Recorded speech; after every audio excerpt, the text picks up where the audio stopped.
Elle s'étire de la ville-préfecture à la frontière girondine. Périgueux, vallée de l'Isle, a la particularité de rassembler des problématiques urbaines et des questions rurales. De Périgueux à Montpont, cette circonscription a placé le RN aux européennes largement en tête, au-dessus de la moyenne départementale. Saint-Astier, jour de marché. Je vous remercie, madame. Merci bien. La candidate RN joue à domicile. Il y a quelques jours, près de 40% des bulletins étaient ici estampillés Jordan Bardella. J'ai envie de favoriser le sourire à nouveau des Périgordins avec une baisse à 5,5 de la TVA pour les particuliers qui ont des difficultés donc à se chauffer, n'est-ce pas, les énergies, et penser aussi pour les entreprises pour leur donner un souffle. Du souffle.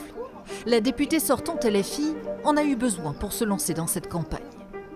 Sous la bannière Front Populaire, Pascal Martin essuie aussi les critiques pour son parti. Profondément, il y a des choses qui me dérangent dans les extrêmes et pour moi, LFI est un extrême comme le RN. Elle assure pourtant vouloir continuer le travail entamé. Je pense que tout au long de ces 2 ans, il y a eu à certains moments des prises de position de mon groupe politique qui ne sont pas allées dans le sens des gens du terrain. Peut-être qu'une certaine partie de la population se sent abandonnée, mais en fait, je suis une députée de terrain. Moi, ce que je défends, c'est le revenu digne pour toutes et tous. C'est moi. Exactement, c'est le parti d'Édouard Philippe.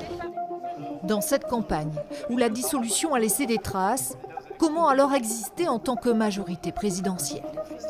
Clément Thonon dit vouloir offrir un choix modéré aux électeurs. Sincèrement, sur les marchés, l'accueil est très bon.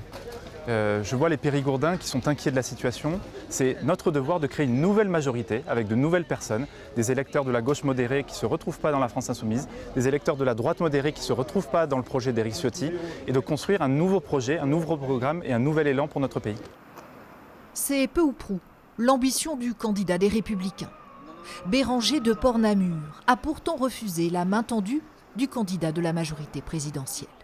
Je veux être une alternative à ça et à Clément Thonon qui représente le centre, la majorité présidentielle, qui nous a mis dans cette situation-là. Pas de rapprochement non plus. Du côté de Reconquête, avec le RN sur la première circonscription, Antoine Coutou veut porter les valeurs du parti d'Éric Zemmour. Travailler pour le retour à la prospérité de notre circonscription et aussi à la sûreté. Œuvrer pour avoir un monde dont qu'on puisse être fier de transmettre à nos enfants. À noter enfin la présence sur cette circonscription de Jonathan Almonino de Lutte ouvrière et de Stéphane Lambert du Parti pour défendre les enfants.